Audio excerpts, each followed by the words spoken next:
Hello friends, welcome to crazy GK trick. Daily current affairs session में मैं आप सभी का स्वागत करता हूं। दोस्तों, आज है तारीख 1 अगस्त 2022 और आज से रिलेटेड जितनी भी इंपॉर्टेंट करंट अफेयर्स होने वाली है उससे मैं आपके लिए डिस्कस करूंगा। ये करंट अफेयर भारत के किसी भी एग्जाम के लिए जरूरी है, चाहे वो पीएससी हो, एसएससी हो, बैंकिंग हो, रेलवे, कोई भी एग्जाम, सारे एग्जाम के लिए हमारा करंट अफेयर्स आपके लिए बहुत जरूरी है। दोस्तों, यदि आप इसका पीडीएफ डाउनलोड करना चाहते हैं तो आपको हमारा जो पीडीएफ है रूट एप्लीकेशन पर डेली मिल जाएगा। दोस्तों, इसके अलावा आपको रात को 10 बजे टेस्ट भी देना है, सुबह पढ़ना है और डेली रिवीजन और टेस्ट भी देना है रात को 10 बजे टेलीग्राम पर, और हमारे रूट एप्लीकेशन पर भी आपको टेस्ट मिल जाएगा। तो देखिए फ्रेंड्स, हमेशा याद रखिएगा, आज आपको मुश्किल दिख रही है, कल थोड़ा और बेहतर होगा। बस उम्मीद मत छोड़ना, भविष्य जरूर बेहतरीन होगा। दोस्तों, उम्मीद एक ऐसी किरण है ना जो उजड़े हुई जिंदगी को बदल सकती है। बस आप एक उम्मीद, एक आशा लेकर के आगे बढ़ते रहिए, सब कुछ अच्छा होने वाला है आपकी लाइफ में। देखिए फ्रेंड्स, आज का सबसे पहला इंपॉर्टेंट करंट अफेयर्स आप सभी के सामने आने वाला है। ये जो पहला क्वेश्चन है ये कॉमनवेल्थ स्पेशल है, सारे इंपॉर्टेंट क्वेश्चंस को रखा है। तो पहला प्रश्न आइए देखते हैं। तो पहला प्रश्न ये रहा, हाल ही में कॉमनवेल्थ गेम्स 2022 में भारत के लिए पहला गोल्ड मेडल किसने जीता है? Who has won the first gold medal for India in the Commonwealth Games 2022? तो इसका सही उत्तर है मीराबाई चानू। क्या उत्तर है इसका? मीराबाई चानू। मीराबाई चानू जी ने स्नैच और क्लीन एंड जर्क को मिलाकर 201 किलोग्राम वजन उठा करके कॉमनवेल्थ गेम 2022 बर्मिंघम में गोल्ड मेडल हासिल कर लिया है। और देखिए फ्रेंड्स, याद रखिएगा, इन्होंने ये जो मेडल है कितने किलोग्राम वेट कैटेगरी में जीता है? 49 किलोग्राम वेट कैटेगरी में इन्होंने जीता है। देखिए फ्रेंड्स, यदि आपसे पूछा जाए कि किसे सिल्वर मेडल मिला है तो मॉरिशस की मैरी रानाइवोसोवा 172 किलोग्राम वेट के साथ इन्होंने सिल्वर मेडल जीता है, और कनाडा की हाना कमिंस्की ने 171 किलोग्राम वेट उठाकर ब्रॉन्ज मेडल हासिल किया है। देखिए फ्रेंड्स, यहाँ पे बात हमने मीराबाई चानू की है, तो मैं आपको मीराबाई चानू से रिलेटेड सारी इंपॉर्टेंट चीजें बताने वाला हूँ जो आने वाले एग्जाम्स के लिए जरूरी है। देखिए फ्रेंड्स, याद रखिएगा, हाल ही में टोक्यो ओलंपिक 2020 में भारत के लिए पहला मेडल किसने जीता था? मीराबाई चानू ने। इन्होंने सिल्वर मेडल जीता था। यदि आपसे पूछा जाए कि मीराबाई चानू किस राज्य की हैं, तो मीराबाई चानू मणिपुर राज्य की हैं। मीराबाई चानू मणिपुर की इम्फाल से 200 किलोमीटर दूर एक छोटे गांव की रहने वाली हैं। इनका जन्म 8 अगस्त 1994 को हुआ है। मणिपुर सरकार ने जनवरी 2022 में इन्हें एएसपी के पद पर नियुक्त किया है। दोस्तों, टोक्यो ओलंपिक 2020 में इन्होंने 49 किलोग्राम वेट कैटेगरी में भारत को सिल्वर मेडल दिलाया था। इसके अलावा फ्रेंड्स, इनका प्रदर्शन यही नहीं थमा, इन्होंने मीराबाई चानू ने 2018 के कॉमनवेल्थ गेम्स में भी गोल्ड मेडल जीता था। इसके अलावा 2014 के ग्लासगो कॉमनवेल्थ गेम्स में 49 किलोग्राम वेट कैटेगरी में सिल्वर मेडल जीता था, और 2017 में 194 किलो वजन उठाकर वर्ल्ड वेट लिफ्टिंग चैंपियनशिप में गोल्ड मेडल जीता था। वह वर्ल्ड वेट लिफ्टिंग चैंपियनशिप में मेडल जीतने वाली पहली भारतीय वेट लिफ्टर है। देखिए फ्रेंड्स, मैं आपको बताना चाहूंगा, मीराबाई चानू को 2018 में मेजर ध्यानचंद खेल रत्न अवार्ड से भी सम्मानित किया जा चुका है, और पद्मश्री से भी सम्मानित किए जा चुके हैं। दोस्तों, इसके अलावा कॉमनवेल्थ गेम्स में भारतीयों ने बहुत अच्छा प्रदर्शन किया है। आइए फ्रेंड्स, और भी विनर्स के नाम के बारे में जान लेते हैं। यहाँ पे मैं डिस्कस करूंगा भारतीय वेट लिफ्टर संकेत सरगर का। संकेत सरगर, इन्होंने मेंस कैटेगरी में 55 किलोग्राम वेट कैटेगरी में देश को सिल्वर मेडल दिलाया है। और देखिए फ्रेंड्स, इन्होंने कॉमनवेल्थ गेम 2022 में भारत के लिए पहला मेडल जीता है। वेट लिफ्टर गुरु राजा पुजारी ने स्नैच और क्लीन एंड जर्क में टोटल 267 किलोग्राम भार उठाकर ब्रॉन्ज मेडल भारत को दिलाया है। इसके अलावा फ्रेंड, वेरी इंपॉर्टेंट, याद रखिएगा, विमेन्स वेट लिफ्टिंग में एक और नाम आपको याद रखना है, बिंदिया रानी देवी। इन्होंने 55 किलोग्राम भार वर्ग में सिल्वर मेडल भारत को दिलाया है। फ्रेंड्स, मैं आपको यहां पर बताना चाहूंगा, वेरी इंपॉर्टेंट, भारत को एक गोल्ड मेडल तो मीराबाई चानू ने दिलाया है, और दूसरा गोल्ड मेडल दिलाया है जेरेमी लाल रिनुंगो ने। जेरेमी लाल रिनुंगो ने वेट लिफ्टिंग में 67 किलोग्राम वेट कैटेगरी में भारत को गोल्ड मेडल दिलाया है। इनका संबंध किस राज्य से है? मिजोरम की राजधानी आइजोल के रहने वाले हैं 19 वर्षीय जेरेमी। चलिए फ्रेंड्स, आइए देखते हैं second important current affairs. Very important question, ध्यान से सुनिएगा, आने वाले एग्जाम के लिए बहुत जरूरी है। हाल ही में दिल्ली के नए पुलिस कमिश्नर कौन बने हैं? Who has been appointed as the new police commissioner of Delhi? तो इसका सही उत्तर है संजय अरोड़ा। संजय अरोड़ा हाल ही में दिल्ली के नए पुलिस कमिश्नर बने हैं। ये किनके स्थान पर आ रहे हैं फ्रेंड्स? तो संजय अरोड़ा राकेश अस्थाना का स्थान लेंगे। यहाँ पर अन्य ऑप्शन भी दिए गए हैं, आइए मैं आपको इसको भी समझा देता हूँ। यहाँ पे लिखा है पंकज सिंह। तो पंकज सिंह जो है ये बीएसएफ के महानिदेशक है, बॉर्डर सिक्योरिटी फोर्स के। कुलदीप सिंह किसके महानिदेशक हैं? ये सीआरपीएफ के महानिदेशक हैं, सेंट्रल रिजर्व पुलिस फोर्स के महानिदेशक हैं। दोस्तों तमिलनाडु कैडर के आईपीएस अधिकारी हैं संजय अरोड़ा जी। ये दिल्ली के नए पुलिस कमिश्नर बनाए गए हैं। दोस्तों अरोड़ा 1988 बैच के आईपीएस अधिकारी हैं और प्रेजेंट में आईटीबीपी यानी Indo Tibetan border police force के डायरेक्टर पद पर कार्यरत हैं। दोस्तों इनके नाम पर एक स्पेशल अचीवमेंट भी है। डकैत वीरप्पन के गिरोह का इन्होंने भांडा फोड़ किया था और इसके लिए स्पेशल टास्क फोर्स में अरोड़ा एसपी थे। देखिए फ्रेंड्स यहाँ पे बात हमने अपॉइंटमेंट की है, यहाँ पे हमने बात नियुक्तियों की है। तो आइए फ्रेंड्स जानते हैं हाल ही में की गई कुछ इंपॉर्टेंट नियुक्तियां। विश्व बैंक के हाल ही में मुख्य अर्थशास्त्री बने हैं भारतीय Indermit Gill. Paytm payment services limited के सीईओ बने हैं नकुल जैन जी। हाल ही में वोडाफोन आइडिया के नए सीईओ बने हैं अक्षय मुंद्रा। विनायक पई टाटा प्रोजेक्ट्स के प्रबंध निदेशक बने हैं। एफआईएच के कार्यवाहक अध्यक्ष हाल ही में बनाया गया है सैफ अहमद जी को। राजश्री गुप्ता मैंने आपको बताया था इनके बारे में, ये ओएनजीसी विदेश लिमिटेड के प्रबंध निदेशक बने हैं। नेक्स्ट फ्रेंड्स आईबी के पूर्णकालिक सदस्य जयंती प्रसाद बने हैं। रतन इंडिया पावर के एमडी बने हैं ब्रिजेश गुप्ता। संघ लोक सेवा आयोग के हाल ही में सदस्य बनाए गए हैं राज शुक्ला। आपको कमेंट बॉक्स पे बताना है कि यूपीएससी के प्रेजेंट में चेयरमैन कौन है, इसका उत्तर आपको कमेंट बॉक्स पे देना है। डियर स्टूडेंट्स मैं आपको बहुत ही इंपॉर्टेंट इन्फॉर्मेशन देने वाला हूं। इस साल एसएससी में बहुत सारी वैकेंसियां आई हैं और आने वाली हैं। उसके लिए हम लोगों ने निर्णय लिया है कि आपके लिए टारगेट बैच चलाया जाए ताकि आपका सिलेक्शन प्रॉपर हो, ताकि आपका सिलेक्शन और आपका सिलेबस पूरा कंप्लीट हो। इसके लिए हम 15 अगस्त 2022 से अपनी लाइव क्लासेस स्टार्ट कर रहे हैं। हमारी एक्सपर्ट फैकल्टीज आपको पढ़ाएंगी। देखिए फ्रेंड्स साइंस और जीएस का पोर्शन मैं लूंगा, निशित सर मैथ्स पोर्शन लेंगे। यहाँ पर बहुत सारे टीचर्स आपको क्या देखने को मिलेंगे, यहाँ पर आपको पढ़ाते देखने को मिलेंगे जो आपके पूरे सिलेबस को कवर करेंगे। डाउनलोड कीजिए रूट एप्लीकेशन और लाइव क्लास को एंजॉय कीजिए ताकि आपका सिलेबस। तो चलिए दोस्तों आइए देखते हैं तीसरे महत्वपूर्ण प्रश्न को। हाल ही में प्रणय वर्मा ये किस देश में भारत के नए राजदूत नियुक्त किए गए हैं? Pranay Varma has been appointed as the new ambassador of India to which country? तो प्रणय वर्मा जो हैं बांग्लादेश के हाल ही में नए राजदूत बनाए गए हैं। सीनियर राजनयिक वरिष्ठ राजनयिक प्रणय वर्मा को बांग्लादेश में भारत का नया उच्चायुक्त नियुक्त किया गया है। प्रेजेंट में कहां पर राजदूत हैं भारत के? वियतनाम में है। विदेश मंत्रालय ने हाल ही में घोषणा की है ये किनके स्थान पर आ रहे हैं? विक्रम दोरई स्वामी की जगह लेंगे कौन? प्रणय वर्मा जी। प्रणय वर्मा जी जो हैं ये कई जगह पर राजनयिक रह चुके हैं। तो कहां कहां पर रह चुके हैं मैं आपको बता देता हूं। वॉशिंगटन डीसी में रह चुके हैं दोस्तों, काठमांडू में रह चुके हैं, हांगकांग, सैन फ्रांसिस्को, बीजिंग में ये राजनयिक पदों पर कार्य कर चुके हैं। देखिए फ्रेंड्स यहाँ पे बांग्लादेश की बात आ रही है तो बांग्लादेश के ज्ञान के पिटारे में मैं आपको बता दूं बांग्लादेश के प्रेसिडेंट कौन है? अब्दुल हामिद। क्या नाम है इनका? अब्दुल हामिद। बांग्लादेश के प्रेसिडेंट में प्राइम मिनिस्टर कौन है? तो इनका नाम है शेख हसीना। क्या नाम है इनका? शेख हसीना। बांग्लादेश हर साल किस तारीख को विजय दिवस के रूप में मनाता है? तो 16 दिसंबर को बांग्लादेश जो है विजय दिवस के रूप में मनाता है। भारत के सहयोग से युद्ध के बाद बांग्लादेश का उद्भव हुआ है।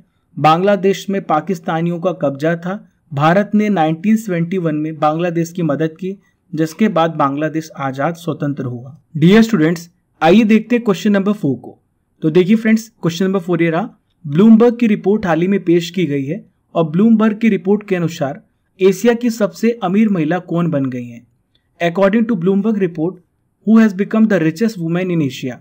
तो दोस्तों इनका नाम है सावित्री जिंदल। क्या नाम है इनका? सावित्री जिंदल। दोस्तों हाल ही के करंट अफेयर्स में मैंने आपको पढ़ाया था कि भारत की सबसे अमीर महिला बनी है रोशनी नाडर मल्होत्रा।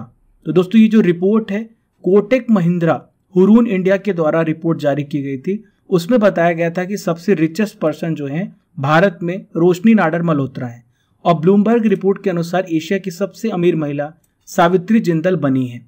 देखिए फ्रेंड्स भारत की सावित्री जिंदल एशिया की सबसे अमीर महिला बन गई हैं। दूसरे नंबर पर है कौन? चीन की फैन होंगवी। देखिए फ्रेंड्स, सावित्री जिंदल की बात करें तो जिंदल ग्रुप की चेयरपर्सन है। भारत में स्टील की तीसरी सबसे बड़ी उत्पादक और सीमेंट, ऊर्जा और बुनियादी ढांचे के क्षेत्र में काम करती है यह कंपनी। सावित्री देवी जी का 1950 के असम के तिनसुकिया में इनका जन्म हुआ था। 1970 में जिंदल ग्रुप के फाउंडर हरियाणा के ओम प्रकाश जिंदल से इनकी शादी हुई। देखिए फ्रेंड्स, एक रिपोर्ट में मैंने आपको हाल ही में बताया था, ब्लूमबर्ग ने एक रिपोर्ट जारी की है। मेल कैटेगरी में दुनिया के चौथे सबसे अमीर व्यक्ति गौतम अडानी है और पहले नंबर पे कौन है? एलन मस्क है। ये पूरी आप लिस्ट देख सकते हैं, मैंने करंट अफेयर्स में ये सारी चीजें कवर की थी। दोस्तों अब बारी है नॉलेज फैक्ट्री की, जहां पर मैं आपसे डिस्कस करने वाला हूं आर्द्र भूमि के बारे में। मैं आपको आर्द्र भूमि के बारे में एक एक करके बताऊंगा। कुछ ही दिन पहले मैंने आपको बताया था कि 5 नए स्थल जोड़े गए हैं भारत में। पहले 49 वेटलैंड्स थे, अब 54 हो गए हैं। एग्जाम में इससे रिलेटेड बहुत सारे प्रश्न पूछे जाते हैं, इसलिए मैंने पार्ट फर्स्ट में कुछ आर्द्र भूमियों को कवर किया है। आप लगातार सेशन से जुड़े रहें, लगातार इसका डेली पार्ट आपको मिलता रहेगा। हम 54 कवर कर लेंगे, एक लेक्चर में कवर करना तो मुश्किल है। तो देखिए, पहला है अष्टमुदी वेटलैंड। तो सबसे पहला था केरल, कहां पर? केरल में है। कहां पर है? केरल में है। दूसरा है ब्यास कंजर्वेशन रिजर्व, कहां पर? ये पंजाब में है। तीसरा है भीतरकनिका मैंग्रोव्स, ये कहां पर? उड़ीसा में है। भोज वेटलैंड चौथा है, एमपी में है। पांचवा चंद्रताल, ये हिमाचल प्रदेश में है। चिल्का लेक, ये कहां पर है? उड़ीसा में है। सबसे पहला वेटलैंड कौन था? चिल्का था, उड़ीसा 1982 में शामिल किया गया। नेक्स्ट है दीपोर भील, ये कहां पर है? असम में है। और लास्ट में बात करेंगे ईस्ट कोलकाता वेटलैंड्स, ये कहां पर है? वेस्ट बंगाल में। तो देखिए friends, fifth important current affairs आप सभी के सामने आने वाला है। Very very important question. हाल ही में कारगिल युद्ध के समय में चर्चा में रहा .5140, इस चोटी का नाम बदलकर क्या रख दिया गया है? What is the name of the .5140 peak which was in discussion during the Kargil war? तो इसका नाम बदलकर क्या कर दिया गया है? इसका नाम हो गया विक्रम बत्रा हिल। विक्रम बत्रा जी की याद पर इसका नाम बदल दिया गया है। दोस्तों ये जो चोटी है .5140, ये कारगिल के द्रास में है। कहां पर है? कारगिल के द्रास में है। दोस्तों ये वही चोटी जहां से परमवीर चक्र कैप्टन विक्रम बत्रा ने ये बात बोली थी, ये दिल मांगे मोर, इन्होंने कहा था।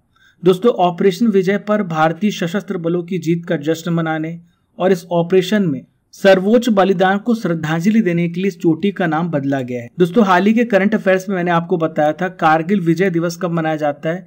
हर साल 26 जुलाई को मनाया जाता है कारगिल विजय दिवस। कारगिल जंग के ऑपरेशन विजय को 26 जुलाई 1999 को भारतीय सेना ने सफलतापूर्वक अंजाम दिया था। इसलिए फ्रेंड्स, इनके बलिदान को याद करने के लिए हर साल 26 जुलाई को कारगिल डे मनाया जाता है।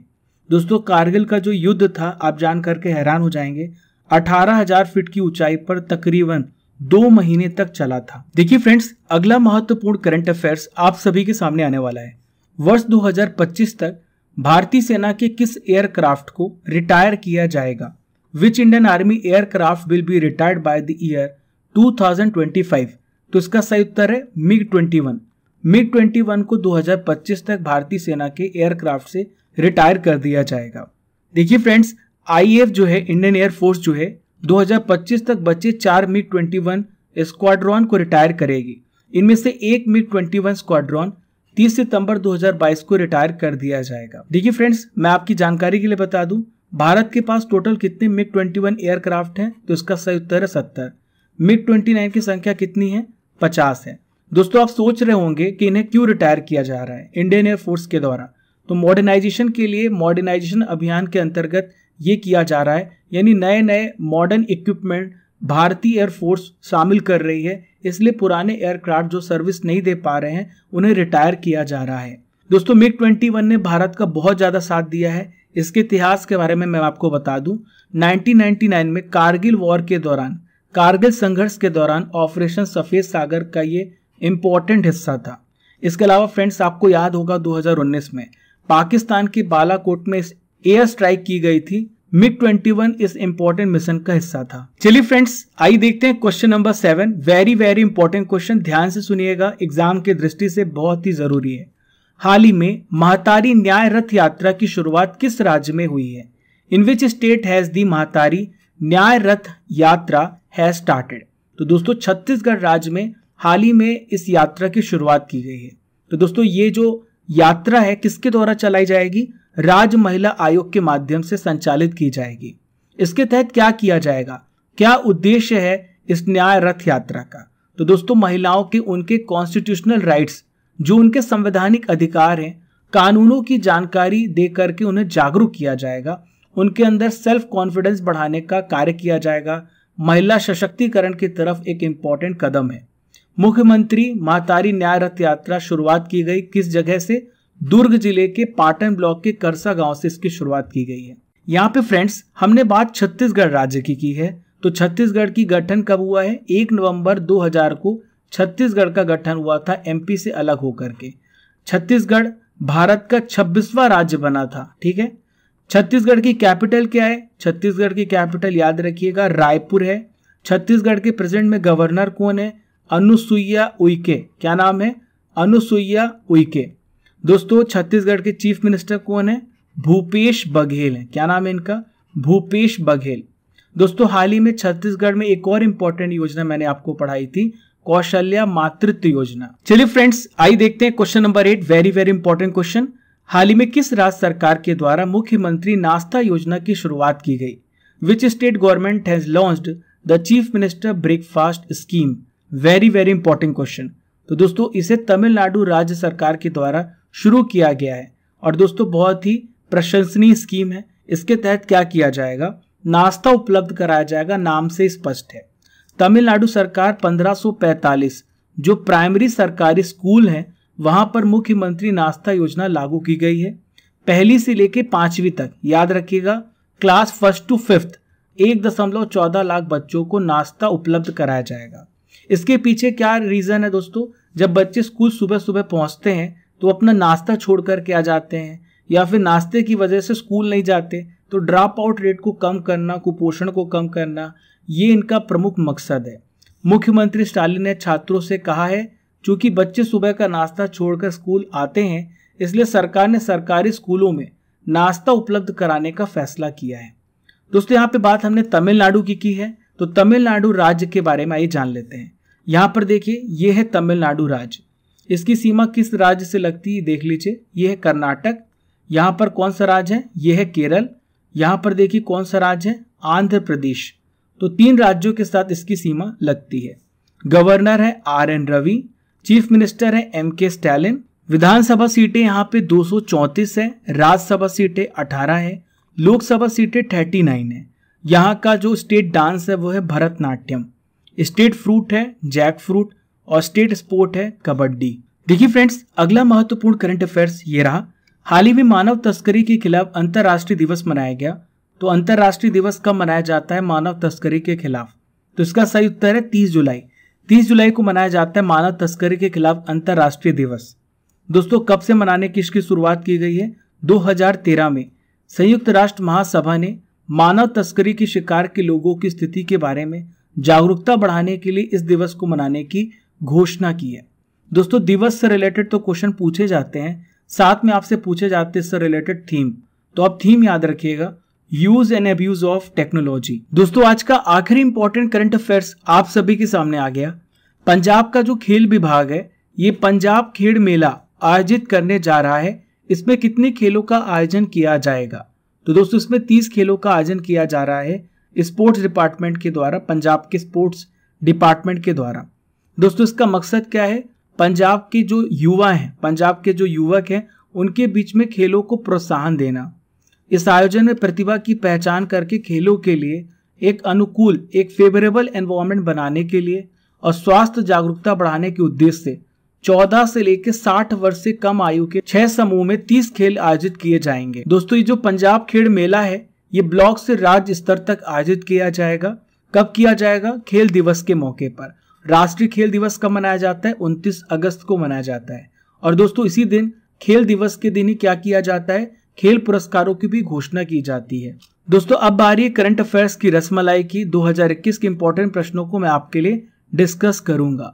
तो पहला प्रश्न ये रहा, हाल ही में उत्तराखंड के 12वें CM कौन बने हैं? तो इनका नाम है पुष्कर सिंह धामी। नेक्स्ट है WHO ने किस देश को मलेरिया मुक्त घोषित किया है? चीन। कौन भारतीय मूल के शतरंज खिलाड़ी दुनिया के सबसे युवा ग्रैंड मास्टर बने? अभिमन्यु मिश्रा। भारत में प्रतिवर्ष नेशनल चार्टर्ड अकाउंटेंट्स डे कब मनाया जाता है? 1 जुलाई को। कौन सा राज्य भारत का पहला रेबीज मुक्त राज्य बना है? तो ये राज्य है गोवा। दोस्तों मैं आपकी जानकारी के लिए बता दूं, रेबीज जो है रेबीज वायरस की वजह से होता है। किसकी वजह से होता है? रेबीज वायरस की वजह से होता है। चलिए फ्रेंड्स, 30 जुलाई के इंपॉर्टेंट करंट अफेयर्स का रिवीजन कर लेते हैं। दोस्तों 31 जुलाई का हम रिवीजन क्यों नहीं कर रहे हैं? क्योंकि 31 जुलाई को वीकली करंट अफेयर हुआ है। हर संडे को वीकली करंट अफेयर्स होता है। हर हफ्ते के करंट अफेयर्स का रिवीजन कराया जाता है, साथ में टेस्ट होता है। तो आप इसे जरूर अटेंड किया करें, अपना टेस्ट भी दें और रिवीजन भी किया करें। चलिए फ्रेंड्स, 30 जुलाई के इंपॉर्टेंट करंट अफेयर्स का रिवीजन करते हैं। पहला प्रश्न ये रहा, हाल ही में सेमीकंडक्टर नीति शुरू करने वाला भारत का पहला राज्य कौन बना है? तो यह है गुजरात। अंतर्राष्ट्रीय बाघ दिवस कब मनाया जाता है? हर साल 29 जुलाई को मनाया जाता है। इसरो के द्वारा वैश्विक ग्राहकों के उपग्रह लॉन्च करके कितनी विदेशी मुद्रा को प्राप्त किया गया? $279 मिलियन। हाल ही में किसने फार्मूला 1 से संन्यास लेने की घोषणा की है? Sebastian Vettel. इंग्लैंड के लिसेस्टर क्रिकेट ग्राउंड का नाम किस भारतीय क्रिकेटर के नाम पर रखा गया? सुनील गावस्कर जी के नाम पर। चलिए friends, 6th important revision question, monsoon सत्र के दौरान राज्यसभा से अब तक कितने सांसदों को 1 हफ्ते के लिए निलंबित कर दिया गया है? 23। किस राज्य सरकार ने राज्य में प्लास्टिक कोटिंग वस्तुओं पर रोक लगा दी है? तो दोस्तों महाराष्ट्र राज्य ने हाल ही में फैसला लिया है। किस राज्य में पहला महिला बैंक खुलने जा रहा है? राजस्थान में। विश्व प्रकृति संरक्षण दिवस कब मनाया जाता है? हर साल 28 जुलाई को मनाया जाता है। आज का आखिरी इंपॉर्टेंट रिवीजन क्वेश्चन ये रहा, भारत का पहला स्वदेशी विमान वाहक पोत कौन है जिसे हाल ही में भारतीय नौसेना को सौंपा गया है? तो ये है फ्रेंड्स विक्रांत। देखिए फ्रेंड्स, यहाँ पर आप इमेज में देख रहे हैं, ये तस्वीर किस महान व्यक्ति की आपको बताना है। मैं आपको बता देता हूँ, ये पर्यावरणविद हैं। दोस्तों पर्यावरण के लिए इन्होंने बहुत सारे काम किए हैं, बहुत अहम योगदान दिया है। आपको बताना है ये तस्वीर किस महान व्यक्ति की है। दोस्तों दुनिया के सबसे अमीर व्यक्ति कौन है? आपको इसका आंसर कमेंट बॉक्स पे देना है। डियर स्टूडेंट्स, ये था 30 जुलाई के इंपॉर्टेंट करंट अफेयर्स का रिवीजन। हमने डेली करंट अफेयर्स में 1 अगस्त के करंट अफेयर्स को भी कवर कर लिया है। आशा करता हूं कि आपको पूरा सेशन बहुत अच्छे से समझ में आया होगा। दोस्तों मैं आपसे आज भी कहूंगा, हर एक स्टूडेंट को अपने दोस्तों को शेयर करना है ताकि ये जो डेली करंट अफेयर है इसका फायदा हर व्यक्ति उठा सके। साथ में हमें डेली करंट अफेयर की फैमिली को भी बहुत बड़ा करना है, क्योंकि ये फैमिली आपकी है, तो जितनी जिम्मेदारी मेरी है उतनी आपकी भी है। तो डियर स्टूडेंट्स, पहली बार हमारे चैनल पर आ रहे हैं तो don't forget to subscribe and press the bell icon button. Keep liking, keep sharing your channel crazy GK trick. Thank you friends.